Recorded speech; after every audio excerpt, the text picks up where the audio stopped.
Praise the lord అండి. అందరూ బాగున్నారా? మీరందరూ బాగుండాలని నా యొక్క అనుదిన ప్రార్థనలో మీ అందరి కొరకు ప్రార్థన చేస్తున్నాను. మరి మా కొరకు మీరు ప్రార్థన చేస్తున్నారా? ప్రార్థన చేస్తున్నారని నేను విశ్వసిస్తున్నాను. ఈరోజు నెహెమ్యా 8:10లో మరి దేవుడు మంచి వాక్యాన్ని మరి మనందరి కొరకు దాచి ఉంచాడు. అదేంటంటారా?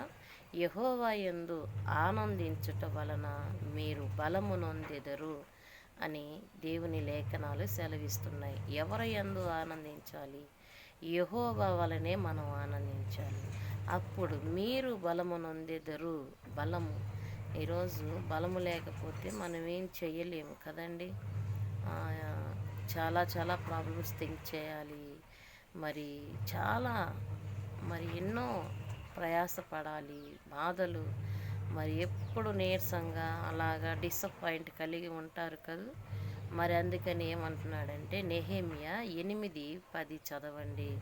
దేవుడు మరి మీకు నూతనమైన బలము, నూతనమైన జ్ఞానము, నూతనమైన శక్తి, నూతనమైన ఆలోచనలు మరి పాత ఇవన్నీ మరిచిపోయి మరి దేవుడు ఈరోజు ఈ లేఖనం మీద ఎవరైతే ఆధారపడి మీ హృదయంలో నమ్ముకొని మరి దేవుని యందు విశ్వసిస్తారో వారందరికీ దేవుడి కృప మెండుగా దొరుకునుగాక. God bless you.